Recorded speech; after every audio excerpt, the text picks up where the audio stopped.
मैंने हमेशा से कहा है कि एक स्टोरी से ज़्यादा इंपॉर्टेंट होते हैं उसके कैरेक्टर्स, चाहे वो एक normal slice of life anime हो या फिर एपिक फैंटेसी। और मुझे नहीं लगता कि होरिमिया से अच्छा और कोई एग्जांपल इसको डिफाइन करने के लिए। बहुत लोगों का कहना है कि एक नॉर्मल सा रोमांस एनीमे है, इसमें क्या स्पेशल है unlike other popular romance anime. तो देखो, एक एक्स्ट्राऑर्डिनरी स्टोरी को एक्स्ट्राऑर्डिनरी बनाना मुश्किल काम है, पर एक ऑर्डिनरी स्टोरी को एक्स्ट्राऑर्डिनरी बनाना बहुत मुश्किल। लाइक होरिमिया की ओवीए की रेटिंग 7.35 है और इसकी सीरीज़ की 8.37। तो ऐसा क्यों? ऐसा भी नहीं कि स्टूडियो गोंजो और हुड ने अच्छे एनिमे एनिमेट नहीं किए। Like welcome to NHK 3D कानो जो हेल्सिंग गन्स बहुत ही वेल नोन एनिमे है। तो ऐसा क्यों? तो इसका सिंपल आंसर है एग्जीक्यूशन। एग्जाम्पल्स के लिए आप इन सीन्स को ही देख लीजिए। こっちの方がスーパーに近い。人いない。このままフェルス越え。ごめん卵が。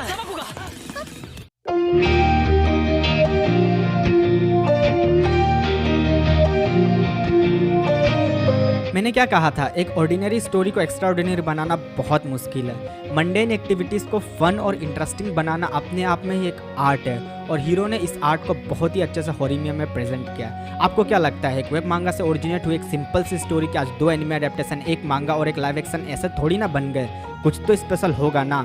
और सच कहूँ तो ये बस एक रोमांस एनिमे नहीं है, यह उससे बहुत कुछ ज़्यादा है। हाँ, इसमें रोमांस है, पर वो बस इसका एक पार्ट है, और भी बहुत से एलिमेंट्स हैं जो कि इसको इतना इंटरेस्टिंग और हार्ट वार्मिंग बनाते हैं। मैंने इतने सारे रोमांस एनिमे देखे हैं, फिर भी मैंने आज तक इतना सिंपल और हार्ट वार्मिंग एनिमे नहीं देखा। अगर मैं आपको कहूँ कि एक ऐसा एनिमे बताओ जहाँ हमें लव, लाइफ और फ्रेंडशिप देखने को मिलता हो, वो भी बहुत ही रियलिस्टिक वे में, तो आप लोग नहीं बता पाओगे, क्योंकि ऐसे बहुत ही कम एनिमे एग्जिस्ट करते होंगे या फिर एग्जिस्ट करते ही नहीं होंगे। और मैंने तो आज तक ऐसा एक भी एनिमे नहीं देखा, इवन तो मैंने इतने सारे एनिमे देखे हैं। यहाँ तक कि सेम जॉनरा के anime like one week friends और टोनिकाकू कवाई भी सेम थीम्स को एक्सप्लोर करते हैं, लेकिन फिर भी वो बस लव, रिलेशनशिप और लाइफ पर फोकस करते हैं। फ्रेंडशिप वाला एंगल हमें बहुत ही कम देखने को मिलता है। ज़्यादातर रोमांस एनिमे में लव, रिलेशनशिप और लाइफ पर तो फोकस किया जाता है, पर वो लोग फ्रेंडशिप वाला एंगल को भूल जाते हैं, जो कि लाइफ का एक बहुत ही इंपॉर्टेंट एस्पेक्ट है। और हीरो ने इन सारे एलिमेंट्स को बहुत ही ज़्यादा मैजिकल तरीके से कंबाइन करके हम लोगों के सामने एक सिंपल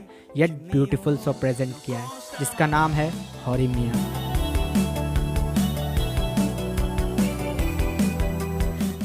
कोई भी स्लाइस ऑफ लाइफ एनिमे के मेन अपील होते हैं उसके कैरेक्टर्स, चाहे वो मोए सोस हो या फिर सीरियस। इसलिए कैरेक्टर्स का लाइकेबल और रिलेटेबल होना बहुत ही ज़्यादा इंपॉर्टेंट है, और होरिमिया में हमें one of the most realistic और लाइकेबल कैरेक्टर्स देखने को मिलते हैं। आई रियली डोंट नो कि मैंने इससे पहले इतने रियलिस्टिक कैरेक्टर कौन से एनिमे में देखे होंगे। यहाँ हमें कोई भी over the top cliché stereotypical characters देखने को नहीं मिलते। Unlike any other romance anime, every character feels genuinely realistic, just like real life high school student. इसलिए आपको कोई भी एक्स्ट्रा ऑर्डिनरी स्टोरी क्रिएट करने की ज़रूरत नहीं है। ज़रूरत है तो बस इन कैरेक्टर्स के डेली इंटरेक्शंस को ऑब्जर्व करने की, and bam, you get the most believable romance anime, as simple as that. इसलिए प्लॉट को प्रोग्रेस करने के लिए कोई भी ट्रेजिक या फिर over the top turn of events की ज़रूरत नहीं है। ज़रूरत है तो बस इन कैरेक्टर्स के डेली एक्टिविटीज़ को ऑब्जर्व करने की। लेकिन मंडेन एक्टिविटीज़ को फन और इंटरेस्टिंग बनाना कोई इजी टास्क थोड़ी ना है। चीज़ों को रियलिस्टिक येट एंगेजिंग वे में प्रेजेंट करना, जिससे कि हम इसे अपने डे टू डे लाइफ से रिलेट कर पाए, कोई इजी टास्क थोड़ी ना है। पर होरिमिया इसको बहुत ही रियलिस्टिक और ब्यूटीफुल वे में हम लोगों के सामने प्रेजेंट करता है। लेकिन ये सब कुछ भी पॉसिबल नहीं होता अगर कैरेक्टर्स रियल फील नहीं होते तो, क्योंकि रियलिटी में कोई भी परफेक्ट नहीं होता, सब में फ्लॉस होते हैं। और होरिमिया में हमें कोई भी कैरेक्टर ओवर द टॉप देखने को नहीं मिलता। लाइक मियामुरा इतना साई और पेसिमिस्ट क्यों है? क्योंकि because of his past experience. होरी इतनी इंडिपेंडेंट क्यों है? क्योंकि वो बचपन से ही अकेली रही है। और ऐसे ही सब कैरेक्टर्स के पास्ट एक्सपीरियंसेस और सर्कमस्टेंसेस ने उन्हें ऐसा बनाया है जो कि प्रीटी एक्यूरेट है। आई मीन कोई भी ओवरनाइट चेंज नहीं होता। हाँ, कुछ रेयर केस में ऐसा हो सकता है, पर मैक्सिमम टाइम जो भी हम आज हैं, ये सब हमारे पास्ट के बिटर स्वीट एक्सपीरियंस के कारण ही है। I mean Hori used to some sort of bully and Miya was the victim of bully. Don't you find this interesting? यहाँ तक कि कोई भी कॉन्फ्लिक्ट्स और मिसअंडरस्टैंडिंग्स भी हमें बहुत ही ज़्यादा रियलिस्टिक और लॉजिकल मैनर में देखने को मिलते हैं।